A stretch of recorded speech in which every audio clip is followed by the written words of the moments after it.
नमस्कार भक्तों, आप सभी को बट सावित्री व्रत की हार्दिक शुभकामनाएं। 2025 में पढ़ने वाली बट सावित्री पूजा के बारे में संपूर्ण जानकारी देने जा रहे हैं। दोस्तों, इस बार साल 2025 में वट सावित्री का व्रत कब रखा जाएगा, इसकी पूजा का शुभ मुहूर्त क्या है, पूजा विधि क्या है, व्रत में क्या खाना है क्या नहीं खाना, कौन सी चीज है जो दान में देना है और कौन सी चीज है जो हमें बिल्कुल भी दान नहीं देना है, और वह कौन सी महिलाएं हैं जिनको बट सावित्री का व्रत बिल्कुल भी नहीं रखना चाहिए, पूजा कैसे करना है, किस विधि से करना है, किस दिन करना है, पूजा का शुभ मुहूर्त क्या रहेगा, पूजा विधि क्या रहेगी, संपूर्ण जानकारी आज हम आपको इस छोटी सी वीडियो के माध्यम से देने जा रहे हैं। दोस्तों, आपसे निवेदन है कि वीडियो के अंत तक आपको बने रहना है। वीडियो को काट काट कर नहीं देखना है, वीडियो को पूरा ही देखना होगा, तभी आपको संपूर्ण जानकारी प्राप्त होगी। दोस्तों, बट सावित्री व्रत के दिन चाहे कुछ करना या ना करना, और यह एक काम जरूर से करना, अखंड लक्ष्मी और सौभाग्य की प्राप्ति होगी। दोस्तों, आज की वीडियो बहुत ही महत्वपूर्ण है, तो इस वीडियो को खास करके महिलाओं तक जरूर से शेयर कर दीजिएगा, क्योंकि बट सावित्री का व्रत शादीशुदा महिलाओं के लिए ही है। और हां, चैनल को जरूर सब्सक्राइब जरूर ही कर लीजिएगा, ताकि आने वाली नई वीडियो के नोटिफिकेशन आपको प्राप्त होते रहे। दोस्तों, बट सावित्री व्रत हिंदू धर्म का एक प्रमुख त्योहार है, जो कि साल में एक ही बार आता है। बट सावित्री का व्रत महिलाएं पति की दीर्घायु की कामना के लिए रखती हैं। बट सावित्री व्रत ज्येष्ठ मास की अमावस्या तिथि के दिन रखा जाता। आज इस वीडियो में जानेंगे बट सावित्री व्रत कैसे करें, नहाए खाए से लेकर पारण तक की संपूर्ण जानकारी, उसे दिन कौन सा एक श्रृंगार है जो हमें जरूर करना चाहिए। बट सावित्री व्रत जस्ट महीने की अमावस्या तिथि को किया जाता है, और यह इस बार 26 मई दिन सोमवार को है। और इस व्रत को करने का नियम है, एक दिन पहले हम नहाए खाए करते हैं, तो नहाए खाए के दिन आप सबसे पहले नाखून काट लीजिएगा, उसके बाद बोल दो लीजिएगा। और इस दिन हमें शुद्ध सात्विक भोजन करना चाहिए, यानी लहसुन, प्याज, बैंगन, मसूर की दाल, जितनी भी अशुद्ध चीज हैं वह हम नहाए खाए के दिन नहीं खाते हैं। और उसी दिन हम मेहंदी लगाते हैं। व्रत से आप लोग एक दिन पहले ही मेहंदी लगा लीजिएगा। और इस व्रत में ठेकुआ बनाया जाता है, तो नहाए खाए के दिन ही आप लोग ठेकुआ बना लीजिएगा। अगर आपके यहां ठीक हुआ चढ़ता होगा तो आप लोग बना लीजिएगा, अगर नहीं चढ़ता होगा तो नहीं बनाइएगा। और उसके अगले दिन हम व्रत रखेंगे, तो व्रत के दिन आप लोग सुबह जल्दी उठ जाएगा, सुबह जल्दी उठकर आप स्नान कर लीजिएगा। और इस दिन हमें लाल पीला वस्त्र पहनकर ही पूजा करनी चाहिए। तो आपके पास नई साड़ी है तो आप लोग नई साड़ी पहन लीजिएगा, या आप अगर शादी का जो भी साड़ी है पहनना चाहती है तो वह भी पहन सकती है। और चूड़ी आप लोग एक डब्बा या लेट ही नया जरूर खरीद लीजिएगा। साड़ियां पहने हुआ भी पहन सकती है, लेकिन चूड़ियां लेती आप अपने लिए एक नया ले लीजिएगा। और उसे दिन 16 श्रृंगार किया जाता है, तो हमें अपना सिंदूरा से मांग भर लेना है, और गले में मंगलसूत्र पर में पायल, बिछुआ और महावर जरूर लगा लीजिएगा। और जो शादी का चुनरी रहता है वह ओढ़ कर ही हमें उसे दिन पूजा करनी चाहिए। और आप लोग मांग में जो मांग टिका है वह पहन लीजिएगा, और इस दिन हमें टीका पहनकर ही पूजा करनी चाहिए। सुहाग का सबसे बड़ा प्रतीक टीका होता है, तो आप लोग टीका जरूर पहन लीजिएगा, और अच्छे से हमेशा करनी चाहिए। आप लोग अगर अपने घर में पूजा करते हैं बातें वृक्ष की टहनी मंगवाकर, तो घर में भी पूजा कर सकते हैं। अगर आप वृक्ष के पास जाकर पूजा करते हैं तो वहां पर भी कर सकते हैं। और ध्यान रखिएगा, बट सावित्री पूजा के दिन कभी भी हमें बरगद की टहनी नहीं तोड़नी चाहिए। तो आप लोग एक दिन पहले ही मंगवा कर रख लीजिएगा, और हमें उसे दिन पूजन करना है। और इस पूजा में गौरी गणेश का सबसे पहले पूजन किया जाता है, उसके बाद ही हम वट वृक्ष का पूजन करते हैं। और आप गौरी माता हल्दी से बना लीजिएगा, और सुपारी में कलावा लपेटकर गणेश जी बना लीजिएगा। और पूजा करने से पहले खोज लिया जाता है। तो आपके पास कोई धनी है तो उसमें कोई इच्छा ले लीजिएगा, नहीं तो आप एक लाल कपड़ा ले लीजिएगा, और उसी में सबसे पहले खोजा हम ले लेते हैं, उसके बाद ही पूजन करते हैं। और एप्पल आप लोग बना लीजिएगा। चावल के आटे में थोड़ा सा हल्दी मिक्स करके हमें अपन बना लेना चाहिए, वट वृक्ष में लगाने के लिए। और श्रृंगार की सामग्री भी चढ़ाई जाती है, तो आप अपने लिए भी चढ़ा लीजिएगा। और कुछ श्रृंगार की सामग्री हमें दान भी करनी चाहिए। और इस दिन जो भी सीजन फल है वही प्रसाद में चढ़ाया जाता है। तरबूज, खरबूज, जो कुछ भी आप सीजन फल में चढ़ना चाहते हैं तो आप लोग ले लीजिएगा। और इस पूजन में आम का विशेष ज्यादा महत्व है। आम से ही जल चढ़ाया जाता है। और पंखा भी आप डोली लीजिएगा। पंखा बस का होना चाहिए। एक पंख से हम अपने पति को हवा करते हैं और दूसरा पंखा दान किया जाता है, तो 2 पंखे की जरूरत होती है। और पूजा पाठ करने के बाद हम परिक्रमा करते हैं। तो परिक्रमा करने के लिए आपके पास अगर कच्चा सूट है तो वह ले लीजिएगा। अगर कच्चा सूट नहीं है तो आप मौली धागा से भी परिक्रमा कर सकते हैं। और नियम तो है 108 परिक्रमा हमें करनी चाहिए। अगर 108 आप करने में सक्षम हैं तो 108 कीजिएगा, नहीं तो आप 11, 22, 51 भी कर सकते हैं। और परिक्रमा करते समय आप लोग ध्यान दीजिएगा, अगर आपका धागा मान लीजिए खत्म हो जाए, फिर भी आपको परिक्रमा रोकना नहीं है। धागा खत्म हो जाएगा, फिर भी आप परिक्रमा करते रहिएगा। और परिक्रमा करने के लिए आप अपने हाथ में चना ले लीजिएगा और 1 पैकेट हमें सिंदूर ले लेना है।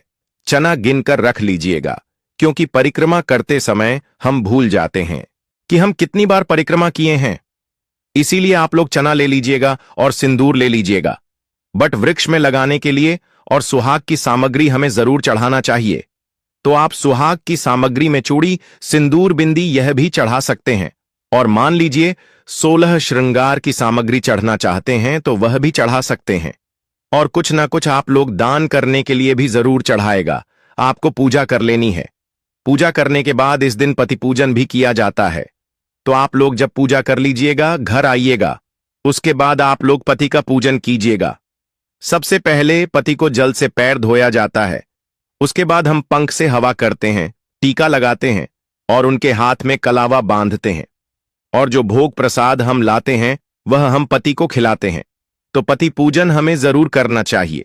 और पति पूजन करने के बाद अभी आप चाहे जो शरबत यह ले सकते हैं। इस व्रत में सिर्फ नमक नहीं खाया जाता है, आप मीठा भोजन कर सकते हैं। तो आप लोग पूजा करने के बाद जो कुछ भी खाना चाहते हैं वह खाएगा। और शाम में सूर्यास्त होने से पहले ही आप मीठा भोजन कर लीजिएगा। सूर्यास्त होने के बाद हमें कुछ भी नहीं खाना चाहिए। और व्रत का पारण हम अगले दिन करेंगे। और इस बार बट सावित्री व्रत 26वें दिन सोमवार को है और नहाए खाएं 25वें दिन रविवार को है। और व्रत का पारण हम 69वें दिन मंगलवार को करेंगे। और जो लोग पहली बार वट सावित्री व्रत करना चाहती हैं वह कर सकती है। इस बार कोई मलमास अधिक मास नहीं है। तो अगर आप लोग व्रत उठाना चाहते हैं तो आप लोग व्रत जरूर उठा लीजिएगा। और पूजा करने के बाद वहां पर जितनी भी सुहागन महिलाएं हैं उनके मांग में हमें सिंदूर लगा देना चाहिए। और कोई के में आप लोग प्रसाद जरूर दीजिएगा। दोस्तों, आप साधारण तरीके से भी पूजा कर सकते हैं। इस दिन पूजा के लिए आपको सबसे पहले पूजा के दिन टोकरी में रेत भरकर ब्रह्मा की मूर्ति स्थापित करें तथा वहां परसों में सावित्री की मूर्ति स्थापित करनी चाहिए। दूसरी टोकरी में सत्यवान सावित्री की मूर्ति स्थापित करें। दोनों टोकरियों को वट वृक्ष के नीचे रखें। सबसे पहले ब्रह्मा सावित्री की पूजा करें, फिर सत्यवान और सावित्री की पूजा करें। इसके बाद वट वृक्ष को पानी दिन, जल, फूल, मूली, होली, कच्चा दूध, चना, गुड़ तथा धूप दीप से पूजा करें। जल चढ़कर वृक्ष के चारों ओर कच्चा धागा लपेटकर 3 बार परिक्रमा करें। बट के पत्तों की माला पहनकर कथा का श्रवण करें। पूजन सामग्री में प्रयोग की जाने वाली वस्तुएं ध्यान से जानें दोस्तों।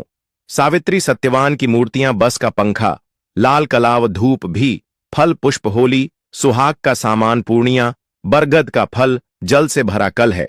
आप सभी को लेना है सावित्री सत्यवान की मूर्तियां, बस का पंखा, लाल कलवा, धूप, होली, सुहाग का सामान, पूरियां, बरगद का फल, जल से भरा कलश। शास्त्रों के अनुसार बरगद के वृक्ष के तने में भगवान विष्णु, जड़ों में ब्रह्मा और शाखों में भगवान शिव का वास है। इस वृक्ष में कई सारी शाखाएं नीचे की ओर रहती हैं, जिन्हें देवी सावित्री का रूप माना जाता है। इसलिए मानता है कि इस वृक्ष की पूजा करने से भगवान का आशीर्वाद प्राप्त होता है और मनोकामनाएं पूरी होती हैं। संतान प्राप्ति के लिए इस वृक्ष की पूजा करना लाभकारी माना जाता है। मानता है कि ज्येष्ठ मास की अमावस्या तिथि के दिन वट वृक्ष की छांव में देवी सावित्री ने अपने पति की पूर्ण जीवित किया था। वृक्ष की पूजा की जाने लगी। हिंदू धर्म में जिस तरह से पीपल के वृक्ष को भगवान विष्णु का प्रतीक माना जाता है, इस तरह बरगद के पेड़ को भगवान शिव का प्रतीक माना जाता है। मानता है कि तीर्थंकर रश्मिताव नहीं, अक्षय वट के नीचे तपस्या की थी। इस स्थान को प्रयाग में रक्तदेव तपस्थली नाम से भी जाना जाता है। दोस्तों, इस दिन कौन सी गलतियां भूलकर नहीं करनी चाहिए, ले जानते हैं। बट सावित्री के व्रत में ऐसी कौन सी 3 चीज हैं जिसे सावित्री माता को नहीं चढ़ाना चाहिए तथा पूजा में इन चीजों को शामिल नहीं करना चाहिए, नहीं तो आपका व्रत टूट जाएगा और आपको पाप लग जाएगा। दोस्तों, यह व्रत महाराष्ट्र, यूपी, बिहार और झारखंड में इस पर्व की अहमियत बहुत ज्यादा है। यहां तक कि विदेश में रहने वाली महिलाएं भी अपने पति के लिए वट सावित्री व्रत अवश्य रखनी है। दोस्तों, आगे बढ़ने से पहले सच्चे दिल से कमेंट बॉक्स में अवश्य लिखें, जय माता सावित्री। माता सावित्री के लिए एक लाइक तो बनता है और हमारे चैनल को सब्सक्राइब करके इस बेल आइकन को जरूर दबाइएगा। या तो ली शुरू करते हैं दोस्तों। वट सावित्री व्रत इसमें दिन सोमवार को किया जाए और अमावस्या तिथि आरंभ होगी। 30 मई शाम 2:55 से अमावस्या तिथि समाप्त होगी। 30 में 4:09 पर पैसे में यह व्रत आपको 30 में सोमवार के दिन रखना है। दोस्तों, अब जानते हैं बट सावित्री व्रत में 3 चीज कभी नहीं चढ़ाना चाहिए, घोर पाप लगता है। दोस्तों, सबसे पहले तो आपको बता दो, यह व्रत पति के लिए किया जाता है, इसीलिए 16 श्रृंगार इस दिन अवश्य करने। दोस्तों, नंबर बट सावित्री व्रत में काले कपड़े तो भूल कर भी न पहने, क्योंकि इसी दिन नीतीश को शनि जयंती पर शनि महाराज को काले कपड़े बिल्कुल भी पसंद नहीं है। ऐसे में सुहागिन महिलाओं के लिए अशुभ माना जाता है।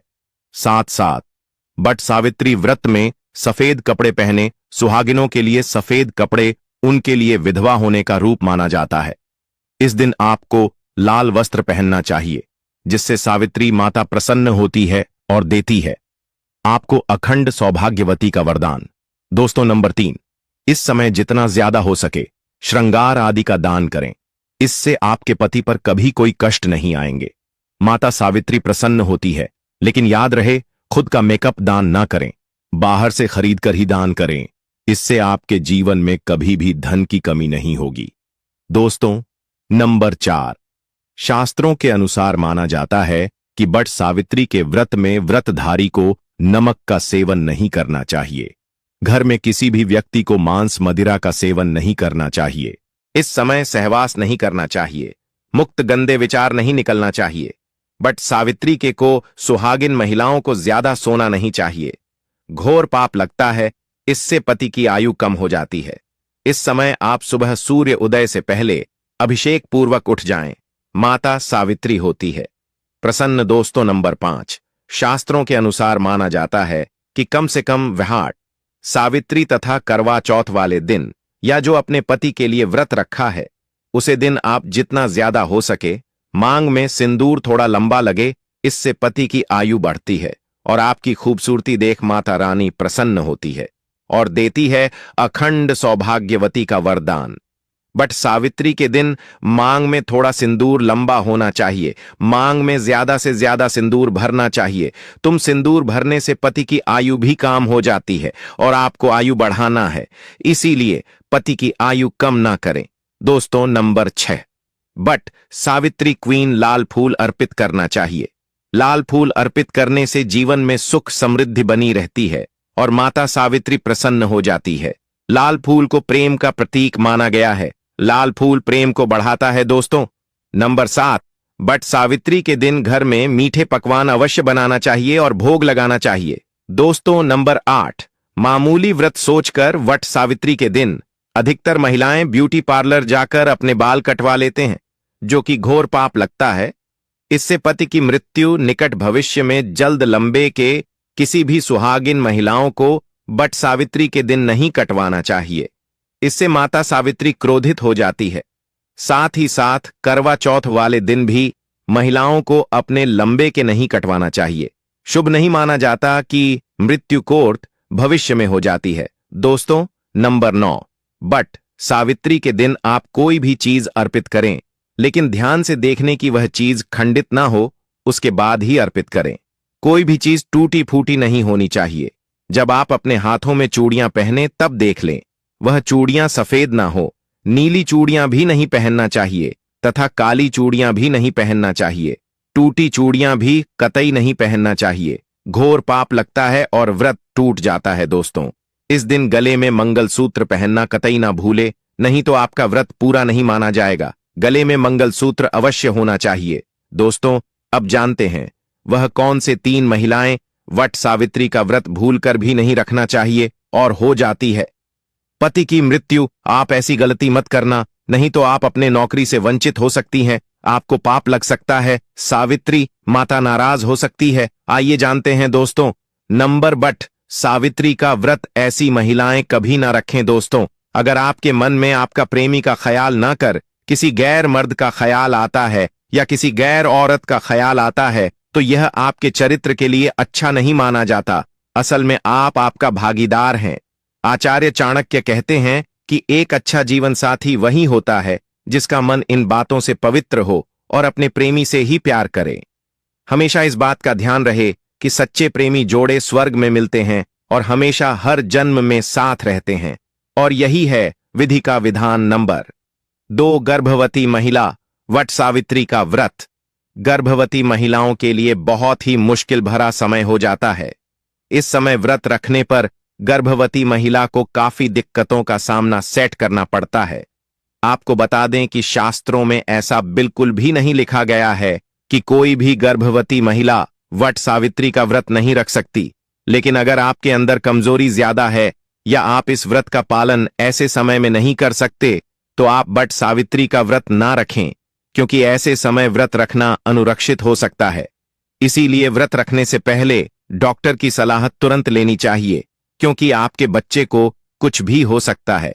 दोस्तों, नंबर 3, शास्त्रों में बिल्कुल साफ साफ बता दिया गया है कि कई नियम ऐसे हैं जहां पर पति पत्नी का शामिल होना आवश्यक हो जाता है और जो कि 7 फेरे लिए बगैर कुछ काम हो ही नहीं सकती उसमें।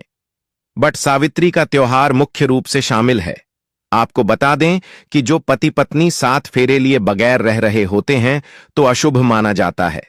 ऐसे रिश्ते की सावित्री का व्रत रखने में सक्षम नहीं होते, बल्कि ऐसे रिश्ते अशुभ होने के साथ ही कलंकित भी माने जाते हैं। दोस्तों, नंबर 4, पति पत्नी में अगर काफी लंबे समय से झगड़ा हो रहे हैं और बात तलाक तक पहुंच गई है, तो ऐसे समय में वट सावित्री का व्रत ना रखें। लंबे समय से पति से दूरियां और एक दूसरे से नफरत पैदा होना वट सावित्री का व्रत रखने पर आपका भागीदार तो बनता ही है, साथ ही साथ वह वृद्धि खंडित हो जाता है। इसीलिए पहले अपने आप से झगड़ों को सुधरे, फिर व्रत का पालन करें, क्योंकि यह त्योहार नफरत का नहीं, प्यार का है। सबसे ध्यान देने योग्य महिलाओं के लिए है। महिलाएं विशेषकर ध्यान दें कि वट सावित्री के दिन आपको सुहाग की कोई भी सामग्री किसी को दान में नहीं देना है, किसी को पहनने के लिए नहीं देना है। आजकल के दौर में क्या होता है कि एक दूसरे के गहने महिलाएं आपस में पहन लेती हैं, लेकिन वट सावित्री के व्रत आपको इस बात का ध्यान रखना है कि आपको अपने सुहाग की कोई भी सामग्री जैसे कि तोड़ियां, बिछिया, मंगलसूत्र, खासकर सिंदूर, चूड़ियां और भी बहुत सी सामग्री है जो आपको किसी दूसरी महिलाओं को नहीं देना है, नहीं तो आपके पति पर संकट आना स्वाभाविक है। इसलिए इन गलतियों को करने से बचें। व्रत का ब्रह्माचरण का पालन करते हुए व्रत रखें। व्रत के दौरान फल, फ्रूट, फरहद जैसी सामग्री का उपयोग करें। कम से कर का सेवन भूलकर भी ना करें। कम से कर को हिंदू धर्म में रक्षा भजन कहा गया है, तो यह कुछ गलतियां हैं जिनको करने से आपको बचना चाहिए, अन्यथा आपका व्रत टूट जाएगा और पति पर संकट आ जाएगा। घर में कंगाली आ जाती है, दरिद्रता का वास हो जाता है। दोस्तों, हमने आपको यह जो जानकारी बताई है, अगर आपको थोड़ी भी समझ में आ गया हो तो आप इस जानकारी के हिसाब से ही पूजा पाठ करें ताकि आपका व्रत संपूर्ण हो। माता सावित्री आपके पति पर, आपके बच्चों पर अपना आशीर्वाद हमेशा ही बनाए रखें। वीडियो जरा सा भी पसंद आया हो तो वीडियो को लाइक करें और वीडियो को शेयर करना ना भूलें। हर एक उसे माता बहन तक जो वट सावित्री का व्रत रखे हुए हैं कमेंट बॉक्स में लिखें, जय माता सावित्री। दोस्तों, आपका कमेंट हमारे के लिए बहुत ही महत्वपूर्ण होता है। आपका एक लाइक हमारा मनोबल बढ़ता है वीडियो बनाने का। अगर आप चैनल पर नए हैं तो चैनल को सब्सक्राइब जरूर ही कर लीजिएगा ताकि आने वाली वीडियो के नए नोटिफिकेशन आपको सीधे प्राप्त होते रहे। वीडियो के अंत तक बने रहने के लिए आप सभी का धन्यवाद दोस्तों।